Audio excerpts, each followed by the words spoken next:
Hi, welcome back to the Marshall Street podcast. I thought was it Welcome you or was back. it me? Welcome, Yeah, welcome back. welcome back. Welcome back. Welcome back. This is not working again. Episode 2. Yeah. Marshall Street podcast. Yeah. V2.0. The one that worked. We got Steve off of camera too, for those who saw the first one. So we got me. My name's Stu, the sound engineer here at Marshall Street Studios. We've got myself, Bennett, owner, founder here at Marshall Street. And I'm Davey. I'm the facility manager and general do everything man. Yep. Everything. Facilitator. You even think, Facilitator. which is something that we don't do all the time. We don't always think. Not on Mondays. All right, enough banter. Well, sweet. I'm ready. I'm feeling good about today. How you feeling, Lunchbox? I'm feeling better than the first one. Nice. Very good, very good. So today's topic, we're going to do a little bit of a talk about the music business and specifically business versus fun. So what does that mean to you, Marshall? Business versus fun. This to me is a question that should be addressed very early, or at a point when someone in the band is thinking that this is going to be a career path and something that they want to go down for the rest of their life and actually pay rent on. I think the very real chat needs to happen of, is this something that I fucking love doing, that's a passion, that's so fun to me? And if so, will monetizing that and forcing myself to pay rent off it, that's just a great way to ruin a fucking passion and put a whole lot of strain on you, your relationships, your family, just purely because you've tried to monetize a craft that you really love doing. So you're obviously someone that has invested your entire life into building this place. So, you know, you've obviously had to make some pretty strong decisions about what you want out of your life. So do you want to discuss that for a bit? Yeah, I think it comes down to self-awareness and just knowing what the fuck you're kind of about. I have made the decisions I have to run the studios and go full into music just because I know there's no other way that I'd be doing anything. Like, I'm an electrician by trade, and if I was to work as a fucking Sparky, I'd be sitting there for 8 hours wanting to blow my fucking brains out because I'm just so not happy. It didn't matter what I was doing. I knew that it wasn't for me and I had to get the fuck out of there. That being said, you work fucking a lot more hours for a lot less money with a lot more stress than you're in the music industry. But I just know me, and I know that that's what I want to be doing. I know. And how much it's changed probably your personality since you moved to doing this, like whatever you have with this place. Hugely. Like, I'm the same. Like, Yep. I left Apple because you offered me a job here, and I knew previously I had worked at another studio called Press Studios, which is in Brunswick. I'm still good friends with the owners, and like, they're awesome dudes, but you know, it was a different vision, and I couldn't do what I needed to there. So it was not something that I could. It wasn't sustainable, essentially.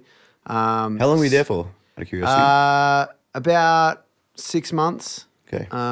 What does not sustainable mean? Well, at the time of my life that I was at, and the way that the studios were running at that stage, it wasn't aligning. Like, I couldn't facilitate having bands come in and stuff because of the way that they were kind of pushing those studios. It was more of a personal studio for them. They were happy for me to mess around with it and get bands in and things like that. But I didn't have the marketing know-how this is about, 7 years ago, I'd say, or like 6 years ago.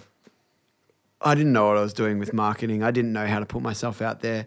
You know, Instagram and Facebook were kind of, for businesses a little bit, quite a lot different to how they are now. Hugely. And I just didn't have it in me to push myself the way that you need to be able to make it a life.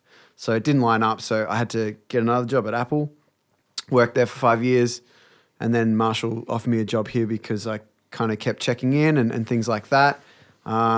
And I just know how different I feel. I've only been here for 2 months, 3 months, but I know how different I feel from back when I was working at Apple. So it's just lifestyle difference, So, yeah. Yep. I can imagine you feel so much different after, leaving the electrician life. Definitely. And I think one of the big things is enjoying the process. And I think I learned this back when I was rolling with Zol and the DYE. They got a point when we would record a fucking record or tracks and we'd always be thinking about the things that came after it as to why we were doing it. And there was about a year or year and a half when I felt that I had lost touch with enjoying the actual process. We'd finish a track, and then if the track fucking flopped, or if you didn't get on this support for this tour, or this didn't fucking go well, you'd be like, oh, why the fuck did I waste time doing all this? And you'd compare yourself to other people and stuff like that. And you start worrying about all the shit that's not in your control. So then, and I think when that happened, obviously then there's fucking a breakdown between the communication between fucking me and the other guys. And, you know, I'm a big fan of it takes disaster to learn a lesson. So it was going through that it really shined the light on, fuck, you've got to enjoy the process. Like the process, whether it's making music or running a business or building a business, or if fucking being sparking construction work is what you like, whatever that process is, enjoying that, because you just got to let fucking everything else kind of fall where it lays. But yeah, I think there's a lot of artists jump to try to monetize or create their career prematurely, when I think they would be a lot happier just getting a fucking part-time job at a fucking record store, or ideally somewhere partially in the music industry, like volunteer for fucking a day at PBS while working fucking 2 days in a record shop, then go sling beers for 2 nights so that you can cover rent, you can pay for fucking food, you can still work around your band, so then you can still fucking jam and write shit. The tunes you put out are probably going to be better because you're happier, you're in a better frame of mind, rather than going to work or forcing yourself to try to be creative in certain hours just because you've gone to yourself, cool, this is a fucking job now, this is a career. I think there's a couple of ways that you can go about it. One is, we kind of touched on it last episode about DIY. You know, when you're in a band or if you're a solo artist or anything like that, you have to figure out what you're wanting to get out of it. If you choose to go full-time musician, then obviously you need other sources of income. But if we're talking about part-time musicians, which is what we are talking about, then, you know, it comes down to what you can be happy doing when you're not doing music. So like you said, like, you know, if you're happy to work at a bar and you know that that's nighttime shifts and you just spend your days making music and you're happy to do that, then sweet. That's something that you should absolutely do. If you're killing yourself working at fucking Woolworths for 38 hours a week, you're tired, you're grumpy, you come home, you can't be fucked making music, you just want to watch telly, you're wasting what your passion is. You need to be able to balance your passion of lifestyle and music. That goes go on. That goes into like, so like you're talking about, you know, when you said, oh, you go to Woolworths for 38 hours and it's fucking sucks and you hate your life, and then you go home and all you want to do is Netflix because you're like your brain is so spent by the end of the day. And everyone who's worked knows exactly that feeling. Everyone knows that feeling. So like when you're going for like your creative fucking dream of like, I want to do this and I want to, you know, be successful at my craft, being mentally exhausted is going to prevent you from making those first couple of steps. Yeah. Like, even if you're like not making that good of beats or like you're not sure about it, you need to get in a good mental space before any of the above is going to happen. Yeah, so I would say that there's steps. There's steps that you need to take and you have to figure out what step you're at. So step one is obviously just like doing the thing, you know, like whether that's making beats, whether that's rapping, whether that's fucking playing guitar, whatever it is. Step one is learning that and getting good at that. You have to do that before you can figure out that you're going to make it a lifestyle choice, you know. I guess I can only talk from my experience mixing. I spent so many hours outside of everything else in my life just honing in on that, and whether that's learning, reading books, watching YouTube tutorials, both of which I still do, even though you can never stop learning. So the learning and the getting good at your craft is the first step before you can even think about, you know, money's the last thing you should think about, but, you know, making it a full-time business type thing, you know what I mean? Like that's step one. And then step 2 and 3 and 4 come after that. And whatever they are, you have to have the first step there first. It's also important to like, if you're thinking about like money being the last step, like money's money, right? You got to sort that out before. Like I hate it. It's like a personal pet hate of like when someone who made it just by like luck or they've blown up huge, right? and they're like, yeah, follow your dreams, like go for it. Yeah. It's like, fuck you. Like, you know, like it's like, fuck you, because it's like, you need to weigh your risks as well. There's no like point quitting your job at Woolworths if you have no backup plan. Like Well, rent's got to be paid. There's arguments to that. Yeah. To that. People leave themselves with nothing intentionally. Yeah. So that they have no choice. You've got no safety net. Yeah. So there's arguments against that, and that's a lot of the time what prevents people from following their dreams. And everyone's life's different, though. I think is an important point. You can't. I don't think you can necessarily say that one way is going to work for everyone. Yeah. It's impossible to do. You got to that. learn what sort of person you are. There's some people who learn from a fucking kick up the ass, and some people who learn from a pat on the back. Like people are different. They've got to recognize where they fall in that. And if you're the type of person where it's like, fuck, you know you can do it, you know you've got the fucking goods, you're good, but you're just comfortable, then like, fuck, ditching your fucking job or maybe breaking up with your fucking partner if they're not allowing you the time to what you need to do, taking yourself out of that completely in the deep end could be the fucking way to go for you. Could be some on the other side where it's like, if you need that family, that connection or that downtime around to recharge you, it might be fucking, you know, biting a bullet and going, fuck, man, having a spouse or someone to support you during this process is going to be really fucking supportive. Yep. Yeah, so I guess it's like, but you only learn that by actually doing it and seeing what worked. Like no one knows. No one knows before you've done it. Yeah.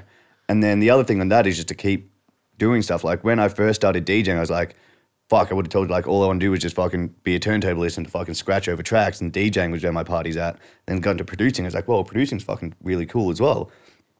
And then fucking leaving that and getting to like the business side of it, it's like, well, lucky I had that 7 or 8 years in the industry to draw on all that knowledge so that now when I run businesses in it, I've got that real experience rather than someone who just read a book about it and gone. So it's funny now as I even going through that learning phase, I've learned like the business side of it is where what I like and where my head's aligned with. But I didn't know that fucking 7 years ago. I had to go through that whole journey of learning it and loving it and getting it. And it's like, fuck. It's funny how you can connect the dots looking backwards, how I had to learn that whole journey to be able to then run a business in the industry that I wanted to run one in. I think you have to be able to jump at chances that you get, because you never know what you're going to learn from it. You don't know what is going to, you know, make you passionate. Like you learning the business side of things, there was no way that you would know that you would be passionate about it. And I think anything creative, music, you know, you have to have a passion first, because it'll always take the backseat if there's no passion there. So whatever it is, it doesn't have to be playing guitar. It doesn't have to be that. For you, it's the business side of things now. And you would have, you know, you wouldn't have learnt that without doing the business side of things for the DYE and shit like that. So I don't know, jumping at chances. Like Definitely. Not limiting yourself. So, okay, then there's the other side. If you know that you just want to have fun playing music, you know that you just want it as an escape. You just want it to get away from things and just fucking let loose.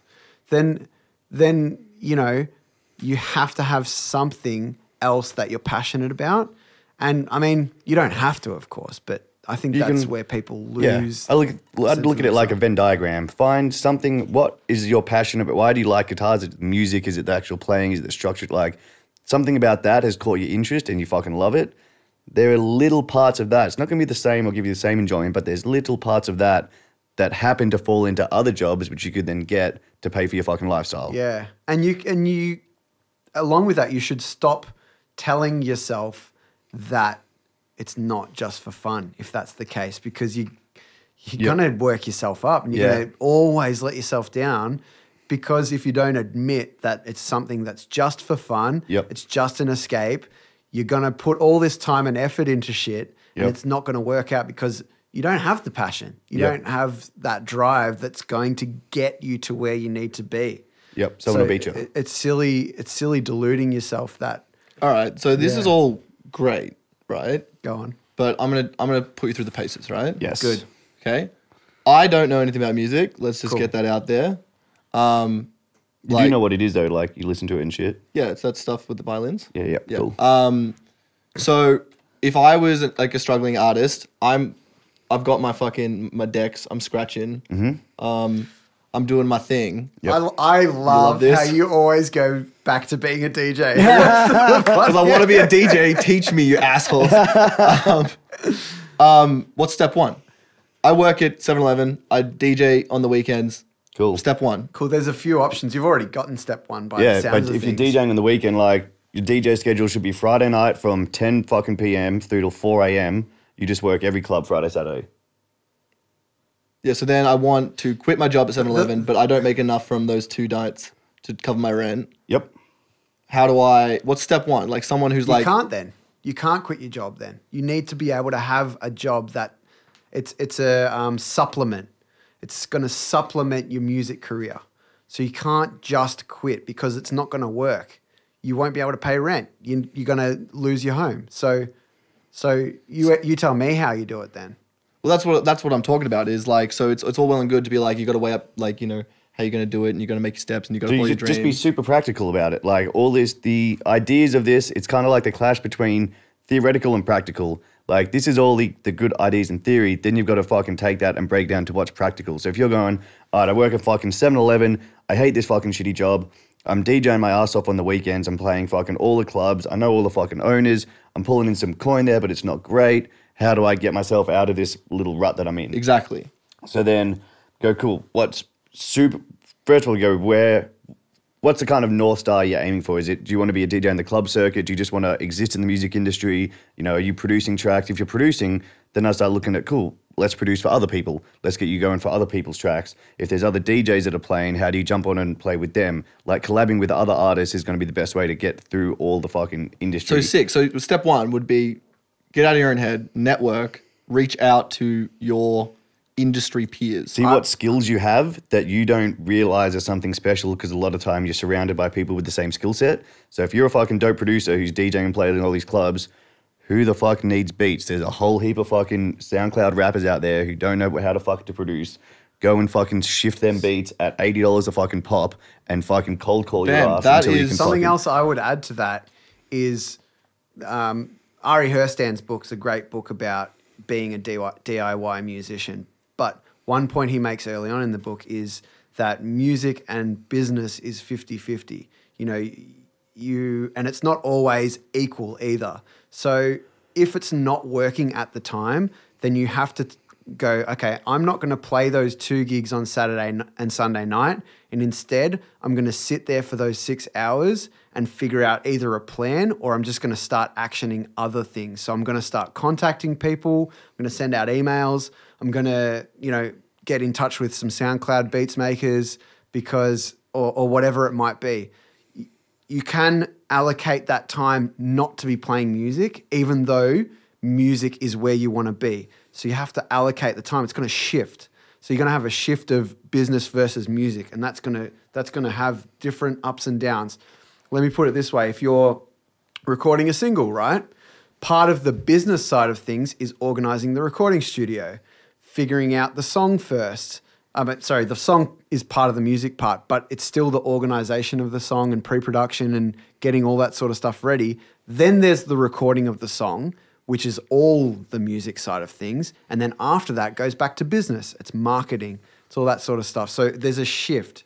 It's not even all the time. It's not always going to be music and it's not always going to be business, but you have to understand that half of that, if there's no business, then there's no music. If there's no music, then there's no business. It kind of, yeah. That's cool. It's a cool way of thinking about it. So yeah, so you're taking that idea and being like, half, you got to have your business. So then being good, being talented isn't enough. God, no. Nope. Hard work beats... These days, Hard So work, that's a message hard work that people beats talent starting out. every fucking day of the week. That's a message people starting out that are like, I fucking love this. I've been practicing guitar every day for 15 years. I'm a killer fucking guitar player. Yep. It's like, that's not enough. That's fine. You have to... You can be that, but it's not going to get you... If you want to be playing music full time, whether it's a session... there's so many options, right? Session musician. Do you want to play in a band? Do you want to do solo stuff? So there's all these different options. So being a good guitarist is the first part of it. And then you've got to figure out what you want after that. So there's no way that you can just play guitar and go, I'm going to get famous. Yep. It's not going to happen. 50 years ago, yes, maybe, because so Well, few you still people had were to, able. You still had to get yourself out there, though. You did, but yeah, and the difference was that there was fucking 3 white people who controlled the fucking industry. So if you were a great guitar player and they happened to fucking know you, or you were their Hear about nephew, you, you were yeah. going to go on tour with fucking everyone. Yeah. The difference is now everyone's got a phone, everyone's got the internet. Those 3 gatekeepers no longer control the industry. You don't have to go to a gig to be an A&R guy. Anyone can put themselves in the net because everyone's got access to everything. Just that pure talent alone now, yes, is not enough.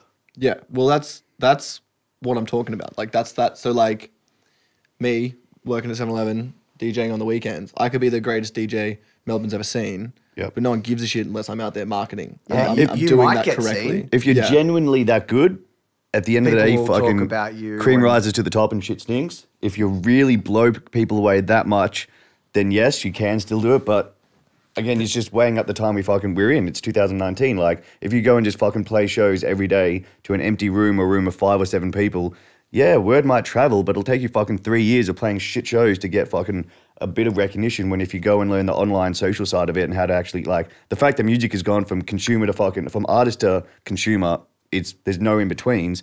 If you learn that side of it and if you efficiently spend 6 months on that, you're going to do more than you would have 2 years of playing fucking shitty gigs. But because of how people used to run, you got to play all these shows to get good. It's like you've got to weigh up both sides. It comes back to how you get what you want as well, and that's weighing up what you do actually want. I think I'm going to say that a lot because it always has to tie back in. You have to have a good plan. The plan has to come first of where do I want to be? And then you have to go, okay, how do I get there? And then you have to write out all the steps that you get there. And then you got to you basically start macro and then you get more and more micro as you go along in this plan. So you have this big plan, right? And it goes, in 5 years, I'm going to be playing fucking stadiums in Europe. Yep. That's your macro goal. And then you go, how do I get there? Then you do a yearly plan, and then you do a 6-monthly plan, and then you do a 3-monthly plan, and then you do a monthly plan. Like, it has to start big, and then you have to narrow out all of the different areas that you go to get there. Well, so there you go. That's an excellent breakdown of that. So that would be like kind of step 1 would be make your Planning. macro and micro plan. Yeah, planning's a big part of it. And Artists you should know, always do that. You should always have a 1, 3, 5 year plan too. This And is the you can thing. just look at it and even they'll deviate. They won't be the same. But even if you do get off it's funny. You'll be like, oh man, I thought I'd go down this path, but you end up don't. The thing that about creatives is we don't like doing analysis, and we don't. I mean, some people do. I love it, but generally we just want to play music. We just want to fucking do the things that make us feel good, and we don't want to do all the planning side of things. But that's where people fail. And you look at other bands and you go, "Fuck, how did they do that? How did they get there?" Well, I can tell you they probably worked their ass off. Yeah. They right. probably sat there and wrote up a fucking really long email to some promoter in the hopes that they would get found. And the promoter read it and go, that person put a lot of effort into there. I'm going to give them a chance and I'm going to put them on this show. And And even see how the they first do. probably 50 they sent out, they got no fucking reply to. Yeah.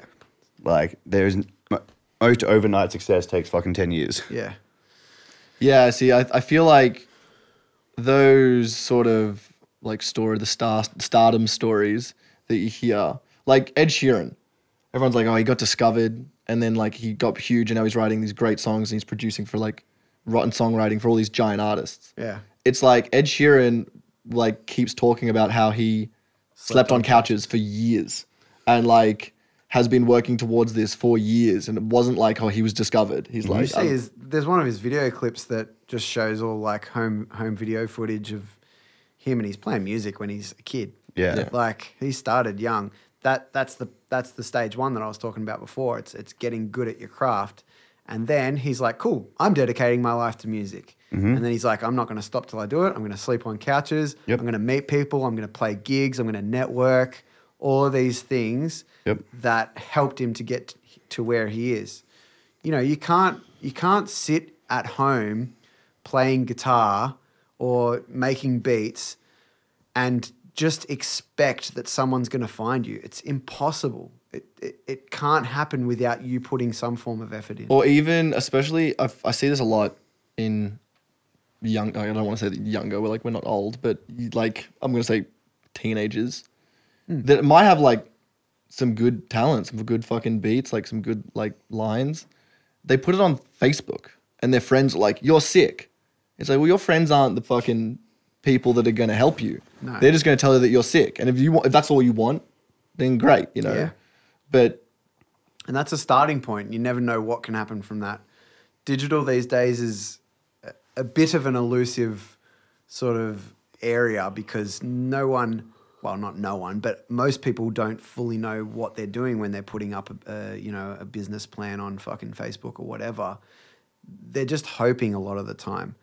And yeah, some people might get found that way. Some people might get played on Triple J Unearthed, you know, but it's really in the minority. Some It's- people win the it's- fucking lottery as well, but I can tell you most Correct. people who are fucking millionaires work their ass off to get it.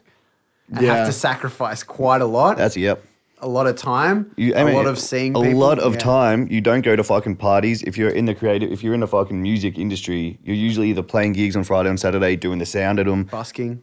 trying to fucking network, trying to meet people. Like the times when your buddies are socializing are when you're working. That's the whole part of. We could do a whole topic on that, but that's a whole side of the industry that no one fucking talks about. Is that there's a lot of time you're either alone or if you're lucky enough to have a spouse or someone who goes with you to support you. There's a lot of times when you miss out on your friends aren't the priority in your life. They can't be because if you want to get what you want out of this, you've got to literally put fucking everything into it. Yeah. it's like, have you seen Tim Minchin's documentary? I haven't.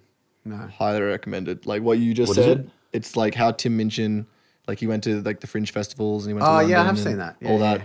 Like his girlfriend paid his rent and living expenses For like 2 years, For right? like 2 years, and he sat in a room for like 10 hours a day, every day, writing songs, improving. It's just what you got to do. John And Mayer. it looked like hell. John but Mayer used to yeah, play, he still plays guitar for 5 or 6 hours a day, John Mayer.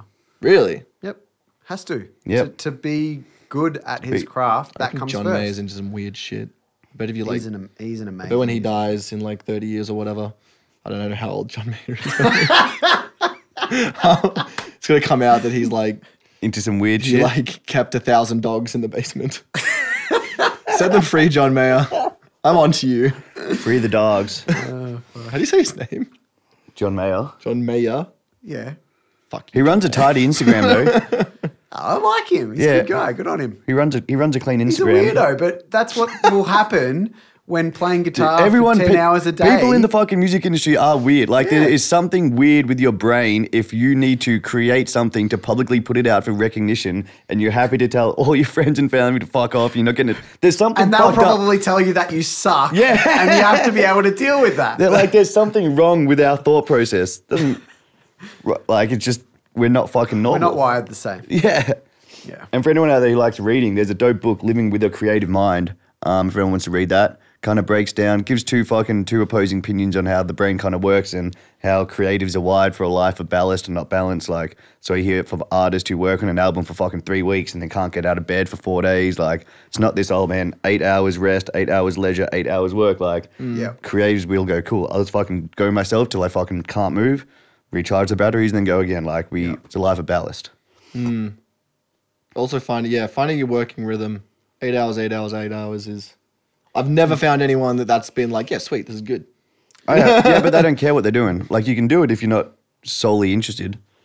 If you're not internally tied to it, and you're like, okay, sweet, there's 8 hours. I'll see you tomorrow. Yeah. Yeah, and like there's validity in setting yourself boundaries because your brain and your ear, well, as a musician or I'm talking as a sound engineer, there's only so much that the ear can take without it adjusting certain ways. So there's validity in setting yourself boundaries, but it depends on what you're doing. Like that's just a sound engineer, you know. As a guitarist, you might just play until your fingers bleed. I don't know how long that will take. Who knows? Yep. But And you can always do it there's more. there's still a validity in setting yourself boundaries and taking breaks and things like that. And just so 'Cause you'll- people don't try to misconstrue that doesn't mean like I do an hour of work, then fucking go watch Netflix for 10 days. Correct, It's like yeah. do an hour, then give yourself 15 minutes, minutes. 20 minutes to fucking decompose, get out of the fucking room, get some fresh Yeah. air, and then see get some back sun. into it. Yeah. So it's not like, oh man, my ears are fatigued, fucking time to finish it up today. Like get out of the room, fucking clear your head, Yep. go fucking talk to someone if you've been in the room alone. and then fucking go back about it. I found like during intense periods of study or work, just doing a different sort of work. Changing the way that your brain is working. Yeah. So if you're doing something that requires extreme focus, you're probably getting into that meditative state that focus brings. So having a conversation with someone is going to make your brain work differently. And that's just one example of a way that you can reset. So it can be anything, but it's more a matter of thinking of, I'm doing this task, it's making my brain work this way. Let me do another task that's going to make me, it might be like build a table from IKEA. Fucked if I know, but We used to do sports breaks. We'd fucking get out of the lab, literally just with whatever tennis ball or sports ball was around, Yep. go in the street and fucking kick it around or throw the ball to each other. And then fucking you do that for 20 minutes, you can get back in and you're ready to go again. and these are really great ways to keep it fun because, you know, we do music, we do creative things because they feed us, they make us feel a certain way. And if you work so hard that you end up hating it, then you're doing it wrong. So setting yourself boundaries and setting yourself timers to have breaks and stuff is a really valid way to keep things fun and so that you don't get frustrated with stuff. And Yep. like you said, it might be a 5-minute break where you go and have a conversation and then you go, cool, I'm done. I'm going to go back and mix again. Yep. Thing is, Quincy Jones, you said for every hour recording, you should spend 4 hours laughing. Right. Yeah, well, so that all comes down to... So what was our original topic? I've totally forgotten what we were fucking talking about. Music, business versus fun. Business versus fun. So that's a good, like, kind of thing. You got to, like, rest your brain, even if it is just 20-minute breaks or 5-minute breaks or whatever. And you've got to keep it fun. Because Yep. if you hate doing it, then you're just not going to do You're it. not gonna, yeah, you got to enjoy the process. Nice. Well, I just totally dropped the ball on this. you piece of shit. Nah, sweet. I reckon that's probably going to wrap it up for this podcast. That was good. That was a good one. Again, if you have any suggestions or feedback or anything like that, hit us up on our socials, send us emails if you can find them. If anyone would like to report on how Davey did with his screen monitoring, you can send all feedback, concerns to Abuse. david@marshallstreetstudios.com, No, I believe. That's wrong. That's wrong. Is it? It's Rockman. Rockman at give out my email. marshallstreetstudios.com. Well, you're going to have to reply to it. You got to reply to each and every one we get. Oh, yeah. I'll make sure he Ask does. me, because I'll be no fucking help. All right. Nice. All right. Do the outro, Cheers. Stu. Thanks for watching. Bye. Blah, blah, blah, blah, blah, blah, blah, blah, blah.